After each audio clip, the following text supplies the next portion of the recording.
आए दीदार अता करना ऐ नूर खुदा आकर आँखों में समा जाना या दिल पे बुला लेना या ख्वाब में आ जाना ऐ पर्दनशी दिल के पर्दे मेरा करना जब वक्त नज़र आए दीदार अता करना अल्लाहुम्मा सल्ली अला সবাই পড়ে মহব্বতে পড়ে মনিটরের জন্য وعلى آل سيدنا مولانا محمد সাল্লাল্লাহু আলাইহি ওয়াসাল্লাম।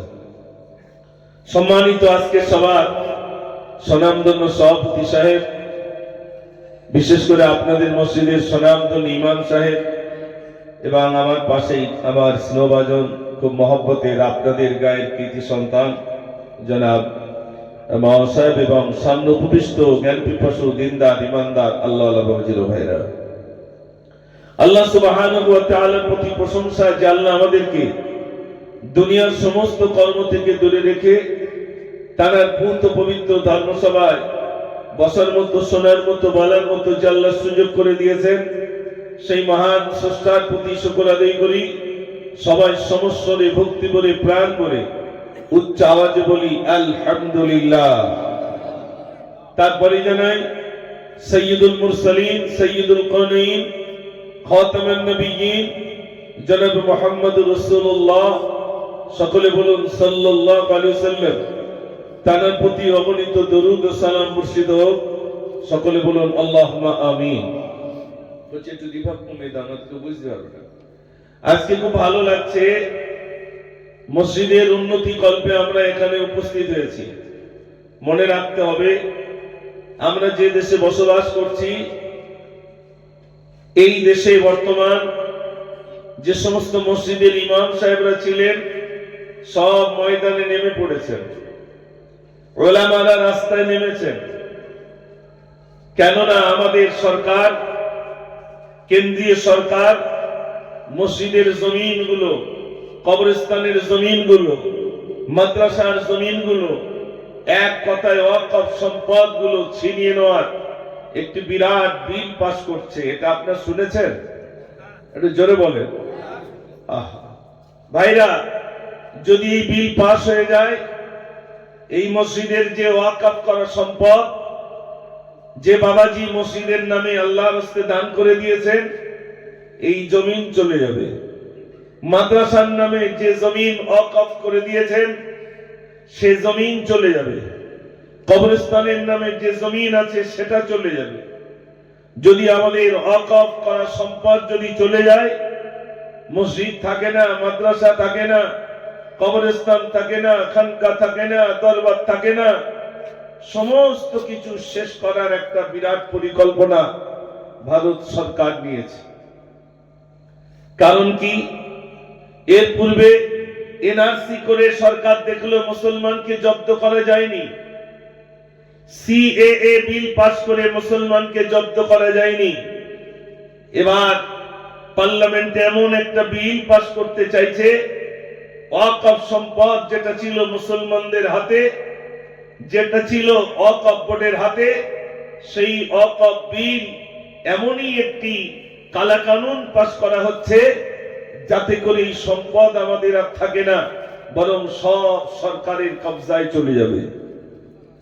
যদি তা চলে যায়, তাহলে আমাদের মসজিদ, আমাদের মাদ্রাসা, আমাদের কবরস্থান সব কিছু আমাদের থেকে তারা কেড়ে নিতে, তাদের কেড়ে নেওয়াটা তাদের জন্য সহজ হবে। তাই তো নাকি ভাই? আজ আমরা বুঝলাম না মুসলমান, আমরা বুঝিনি কেন্দ্রীয় সরকার মুসলমান নিধনের বিরাট একটি ষড়যন্ত্র। আপনারা দেখছেন, আপনার ইউপিতে বহু গ্রামের নাম যদি থাকে ইসলামনগর, সেই ইসলামনগর নাম তারা পরিবর্তন করছে। এক কথায় ইসলামিক যে সমস্ত নামগুলো তারা বলছে সব মোগলের পিরিয়ডে, বাবরের পিরিয়ডে, বাদশাহ আওরঙ্গজেবের পিরিয়ডে হয়েছে, অতএব সেই নামগুলো আমরা সব মুছে দেব। আপনাদের কি জানা আছে, এই ভারতবর্ষের দেশ চালিয়েছেন, এই ভারতবর্ষ চালিয়েছেন, শুধু ভারতবর্ষ নয়, পাকিস্তান, ভারত এবং বাংলাদেশ যখন এক ছিল তখন মুসলমান রাজত্ব করেছে 750 বছর। একটু জোরে বলুন না সুবহানাল্লাহ। কত বছর? 750 বছর মুসলমানদের তাড়িয়ে ইংরেজ শাসন করলো 190 বছর।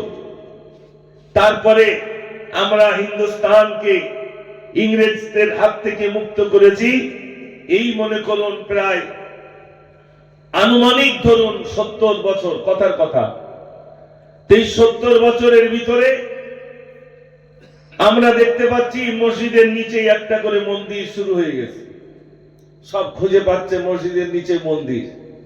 আপনারা বলুন, 750 বছর রাজত্ব চালিয়ে একটা মসজিদ ভাঙেনি, বরং মসজিদ তৈরি হয়ে, আপনার একটা মন্দির ভাঙেনি, বরং মন্দির তৈরি হয়েছে।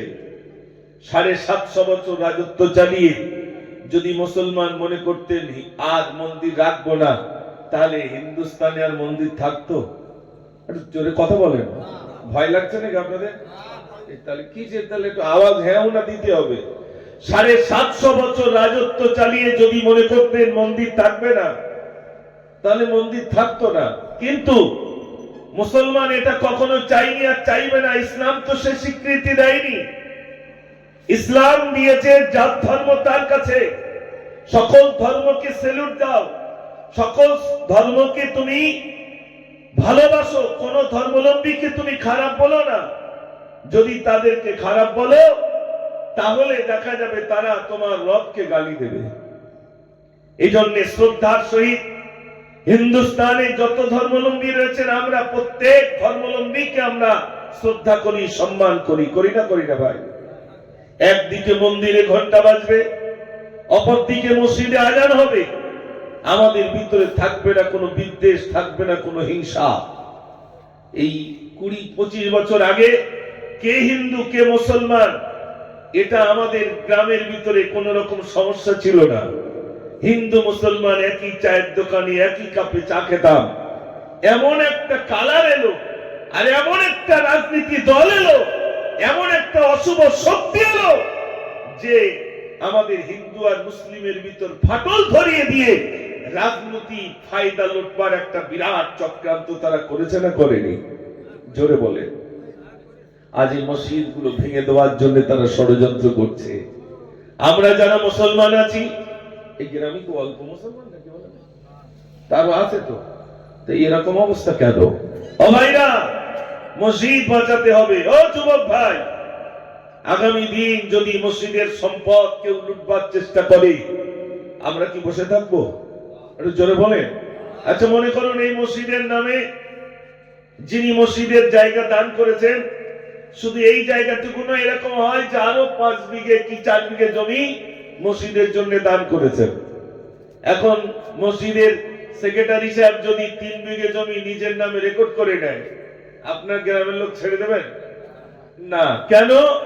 ওয়াকফ সম্পদ, দান করা সম্পদ মসজিদের উন্নতি কল্পে দিয়ে গেছে, তুমি তোমার নামে রেকর্ড করো কি করে?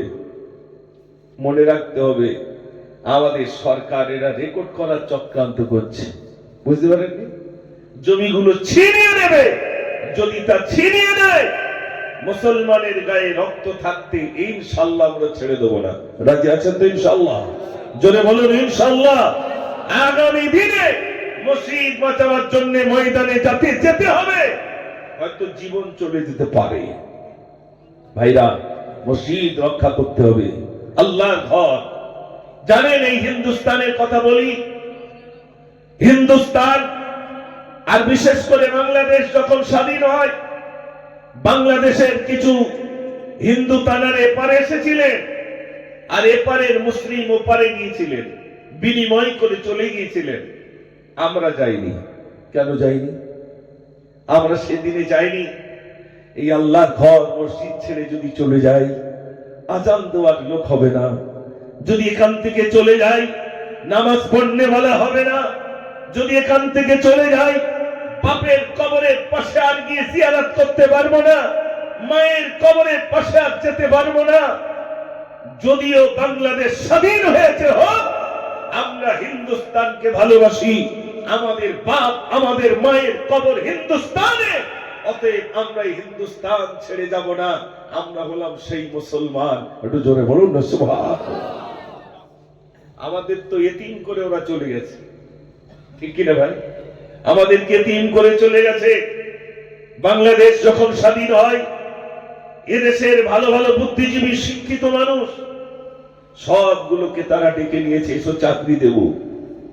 তাদেরকে ডেকে নিয়েছে, আর আমরা ছিলাম অজ্ঞ। আমাদের সব এতিম করে বড়রা সব চলে গিয়েছিল। ও সোনার ভাই, সেই বাংলাদেশ থেকে হিন্দু ভাইরে পারে এসেছেন বেশি দূরে না, বারাসাতে। বারাসাতে আজও সেই মসজিদটি আছে। যখন ওই হিন্দু ভাই বাংলাদেশ থেকে পারে এসেছেন, ওই মুসলমানের জায়গা বিনিময় করা, এসে দেখছেন একটা মেম্বার মতো দেখছেন মসজিদের সামনে। তিনি টেলিফোন সে যুগে ছিল না, খুব কষ্টে এদেশ থেকে ও দেশে তার কাছে যোগাযোগ করে ফোন করলেন, ভাই আপনার যে জায়গা বিনিময় করেছি আপনাদের সঙ্গে, কিন্তু আপনাদের জায়গায় তো একটা মসজিদ আছে। তো বলছে, দেখেন মসজিদ যদি থাকে, এখন আপনাদের হয়ে গেছে, ভেঙে দিলে ভেঙে দিতে পারেন। তিনি বলছেন, না, এটা ভাঙবো না। আজও পর্যন্ত রেখে দিয়েছেন। সেই মসজিদে আশেপাশে সব হিন্দু মুসলমানদের গ্রামে গিয়ে বলছে, তোমরা চলো, ওই মসজিদের মোতাল্লি আমি হব, মসজিদ দেখভাল করবো আমি, তোমরা মসজিদে নামাজ পড়বে, তোমাদের বেতনটাও দেব আমি। একটু জোরে বলুন না সুবহানাল্লাহ। সেই হিন্দু ভাই লাইভ এসেছেন, এই যে সংবাদপত্র আমরা সব ফেসবুক দেখি না, লাইভ এসে বলছেন, আমি প্রতি রমজান মাসে রোজা রাখি। আমার দাদু ছিলেন এই মসজিদ, তিনি দেখভাল করে গেছেন, আমার বাবা দেখভাল করে গেছেন, আমি এই মসজিদ দেখভাল করব। আমার বংশ পরম্পরায় এই মসজিদটা এখানে জিন্দা থাকবে। একটু জোরে বলুন না সুবহানাল্লাহ। ভাইরা চিন্তা করতে পারে, হিন্দু পাড়ার ভিতরে মসজিদ সংরক্ষণ করে রেখেছেন। আজ এই মসজিদ গুলো ভেঙে দেওয়ার জন্য, বিলীন করে দেওয়ার জন্য বিরাট চক্রান্ত। বাবরি মসজিদ শহীদ করে দেওয়া হলো। শুধু বাবরি নয়, আজ তার আজমির শরীফে লেগেছে। আজমির শরীফের নিচেই নাকি আবার একটা গন্ধ পাওয়া গেছে, মানে সারা জায়গায় গন্ধ পাওয়া যাচ্ছে, সব মসজিদের নিচে একটা করে। এটা কি সম্ভব ভাই? একটু জোরে বলুন, সম্ভব নয়। তাই আমি আজ আপনার আলোচনা শুনতে এসেছেন, আলহামদুলিল্লাহ, মসজিদ কেন্দ্রিক এই জলসা। মসজিদকে বাঁচাতে হবে জীবন দিয়ে, অর্থ দিয়ে, বুদ্ধি দিয়ে। আমার এই মসজিদের জন্য এগিয়ে আসতে হবে। সবাই রাজি আছেন তো ইনশাআল্লাহ? দেখি একবার আওয়াজ দিলে তারপর আলোচনা শুরু করব। একবার জোরে তাকবীর দেন, নারে তাকবীর। সবাই মিলে দেন, নারে তাকবীর। প্রাণ ভরে দরুদ শরীফ। আল্লাহুম্মা সাল্লি আলা মাওলানা মুহাম্মদ ওয়া আলা আলি সাইয়্যিদিনা সাল্লাল্লাহু আলাইহি ওয়াসাল্লাম। আসুন, আমি বলছিলাম মসজিদ, পৃথিবীতে মসজিদ কম নয়। মুসলমানরা মসজিদ নির্মাণ করেছেন। জানেন, এটা তো ইহুদিদের চক্রান্ত ছিল। কাবা বাইতুল্লাহ তৈরি হয়েছে। কাবা বাইতুল্লাহর অনুকরণে বাদশা আবরাহ সে করলো নিজের দেশে একটা ওই কাবার অনুকরণে একটা কাবা তৈরি করেছে, আর এলান করে দিয়েছে, আজ থেকে তোমরা ওখানে যেতে পারবে, এখানে এসো। আচ্ছা, মনে করুন আমরা এখান থেকে পূর্ব শরীফ যাই, বসিরহাট যাই, একটু দূর হয়ে যাচ্ছে, তো যদি মনে করি আমরা এই ফুটবল মাঠের পাশে ওই মাঠটা তৈরি করবো, আর ওখানে যেতে হবে না, তোমরা সব এখানে এসো, তা কি সম্ভব ভাই? একটু জোরে বলে না। এখন বাদশাহ আমরা একটা ঘর তৈরি করলো, বাইরের পর্যটক মানে যারা দেখার জন্য আসে এসেছে, রাত্রি পায়খানা পেয়েছে, ওই ঘরের মধ্যে পায়খানা করেছে। ঘরের মধ্যে যখন পায়খানা করেছে, আবার কেউ কেউ কিতাবের ভিতরে লিখেছে যে সারা দেয়ালে লটকে দিয়েছে, বেশ কায়দা করে লটকে দিয়েছে। এখন দোষ হবে কাদের বলুন তো? মুসলমানদের দোষ হবে কেন? সেই কাবার লোকের দোষ হবে। ওরা তৈরি করেছে, ওখানে লোক হচ্ছে বলে, আমরা একটা তৈরি করেছি বলে, তাই ওরা হিংসা করে এখানে এসে পায়খানা করে দিয়ে, এটাই বলবে তো? আমরা বাদশা রেগে গেছে।